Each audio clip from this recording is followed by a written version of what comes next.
Good morning, fellow humans. And always, as always, we spell that Huemonds, colorful nuts.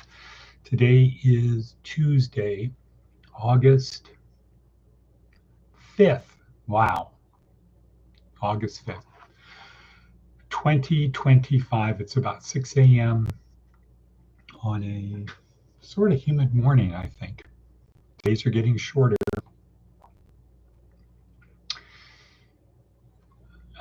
Let's see. And yes, we are once again in southwestern Nevada, up over the mountain range, west of Sin City, east of Death Valley, south of Area 51, George Norrie Art Bell territory, hard scrabble, sharp elbowed people just trying to get along, just trying to live out their days, just want to be on their own.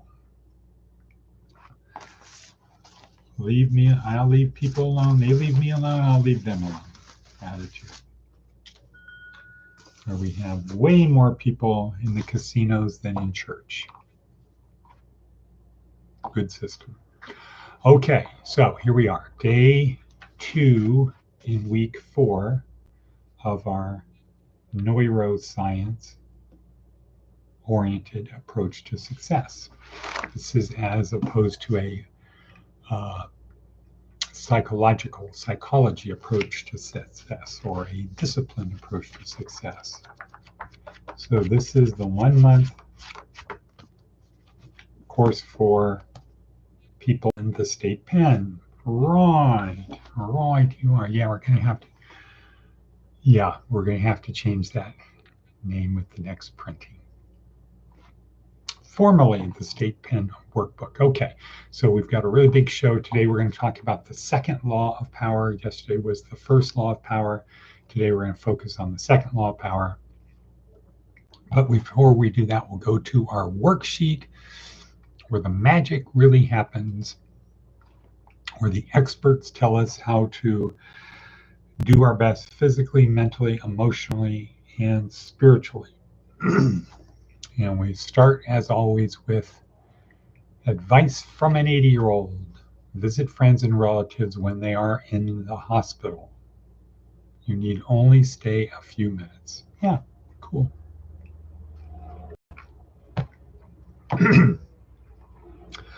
That would probably be pretty sick. Wow, that was a gritty swallow. I should have stirred. Pretty sad laying in a hospital bed for much of the day. Nothing to do. Watching TV. Scary stuff. Okay.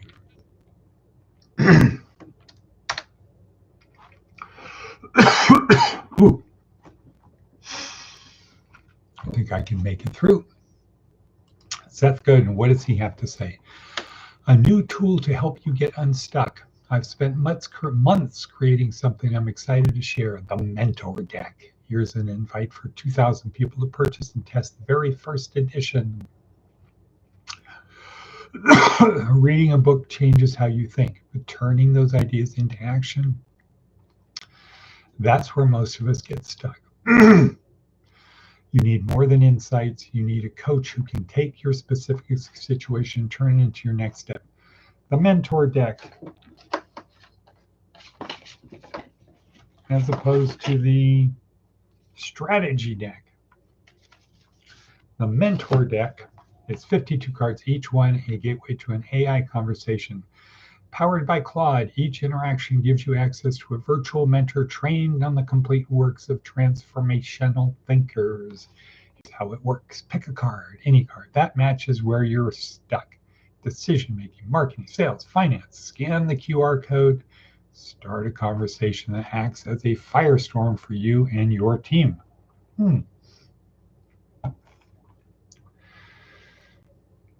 When you engage with these coaches, something shifts. You find Space to expand. Slow down. Tell the truth about your roadblocks. It's the missing piece between reading and doing. You can try a sample here. I created virtual coaches with the AI trained on some of the most important ideas and authors of all times. And once you're an artifact, you can guide the conversation. What you'll get: the 52 card mentor deck, free access to either my Thriving in AI or This Is Strategy workshop on Udemy, limited edition 64-page booklet that Claude and I wrote together based on my recent 65 notes. Beta testers who submit feedback can get another deck for $5 this fall when we launch to the public. I'd love your feedback. You can purchase the bundle here.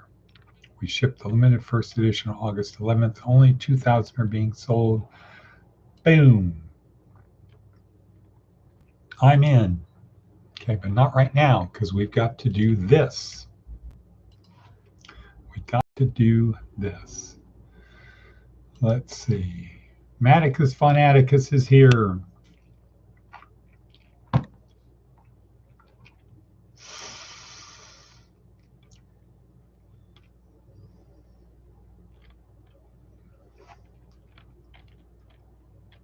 Maticus Von Atticus Undersergeant Ordinaire is here.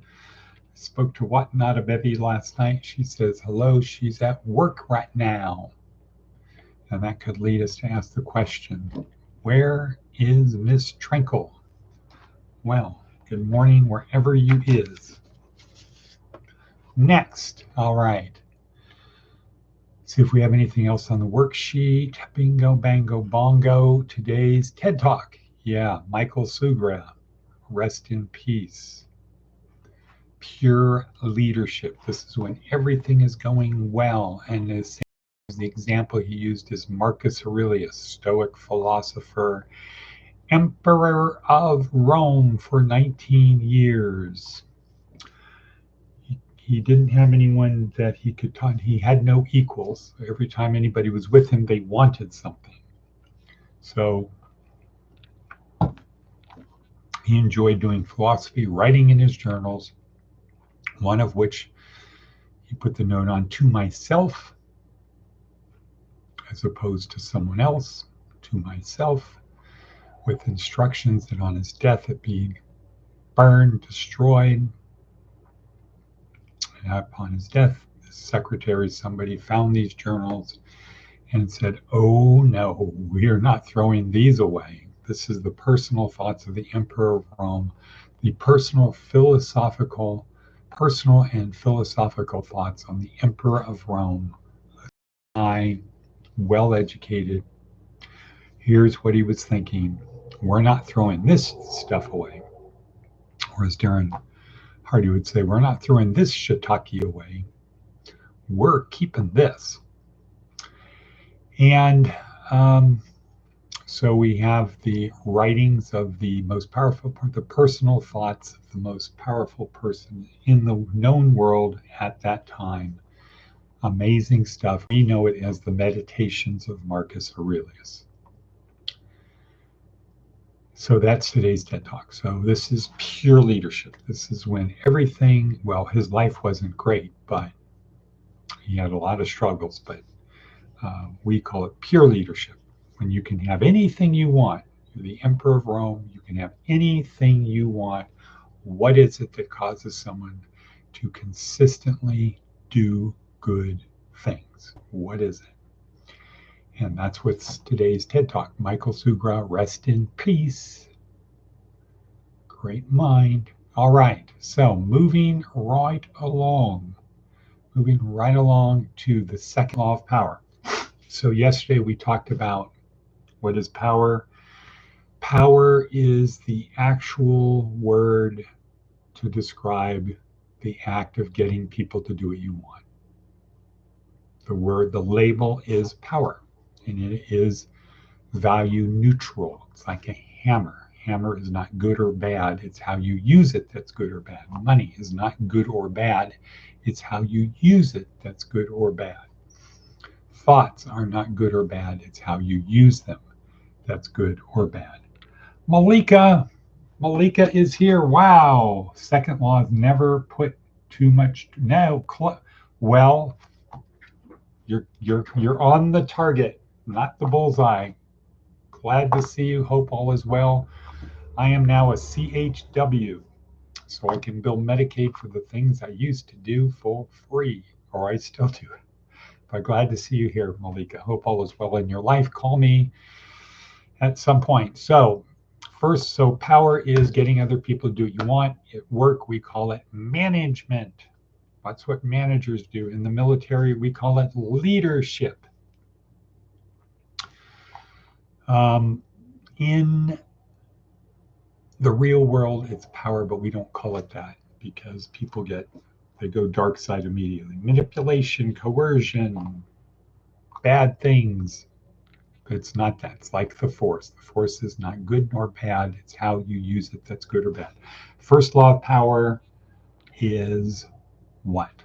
Power perceived is power achieved. Power perceived is power achieved. If people think you have power, you do, because it's about getting other people to do what you want. So if people do what you want, you have power. Wow, who knew? So you want to project that all the time. The second law of power is never give up power. So, imagine a guy who's 35, but he looks 45. He's got a hat that's pulled down like this, and maybe the brim is curled up a little bit. He's wearing long shorts, little boy pants, not wearing his big boy pants, socks, long socks, and he's got a bicycle. Okay, and he's ready to take his girlfriend out on a date, like a 21-year-old. Okay, that is giving up power. Most people do not project power. Most people do the opposite. They give up their power. They don't dress as someone to be taken seriously. And if you don't project yourself as someone to be taken seriously, there's no reason to be surprised when people don't take you seriously. The point is, it's just as easy to project power as to project the opposite of power, non-power. It's just as easy to do both, project power versus not project power.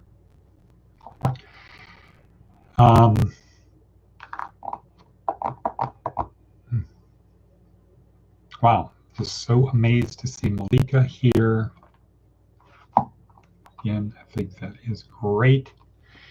And the third law of power. We'll learn about the third law of power tomorrow. The third law of power.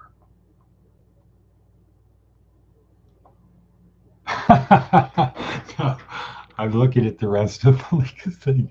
No, we don't use we don't use power to hurt people. We don't need to. So that sounds like it's the 48 Laws of Power book, the book that is the book. Okay. Okay, so let's see. We've got 32. Well, yesterday we had 32 people at work. The payroll company was down from Canada to do a site visit. I'm very impressed. It was a good day. And then the machine didn't go online.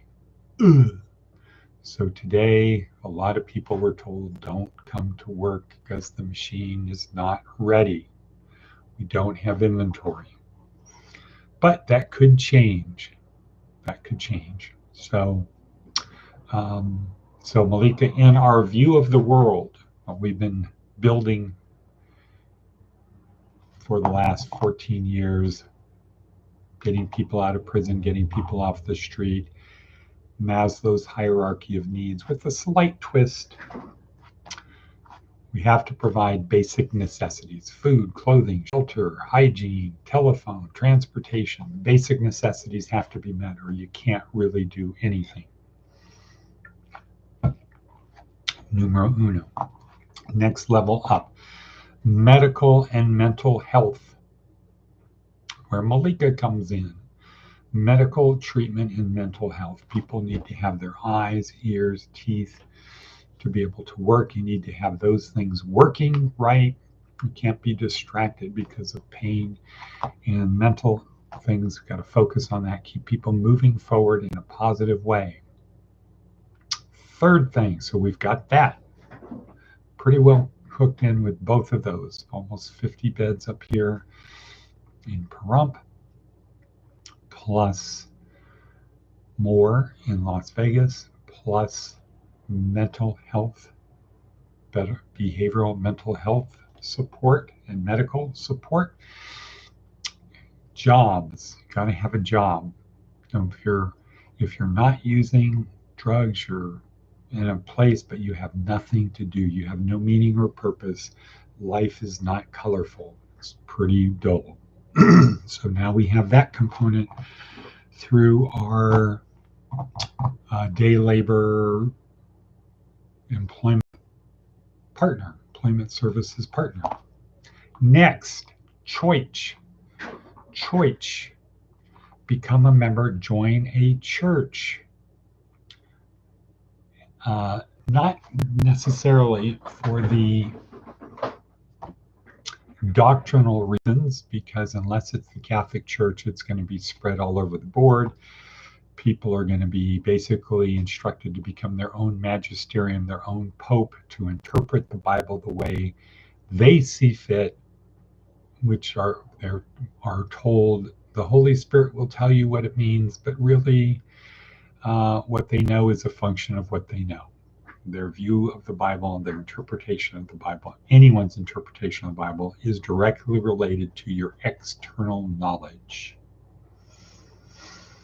So if you grew up and you had a really harsh life, the Holy Spirit is going to show you a harsh version of the Bible. If you had a good life, the Holy Spirit will respond in kind. It kind of doesn't make sense. It doesn't make sense that the Bible is this magical book that everybody who reads it has a different interpretation. However, churches help people. Churches help people. Join a church, get around some good people, participate, get involved. You help them, they will help you. Join the tribe and nudge it forward. Volunteer. How can I help? What can I do? You will absolutely, positively feel better. And then we focus on a career. Moving up. Focus on a career. And then become a Christian. Right. And then self-actualization, etc. So that's it for that. I've got to get ready to head out to the shop. And with that, we're going to say Shivas and Shalom. And we'll be back tomorrow for the third law of power.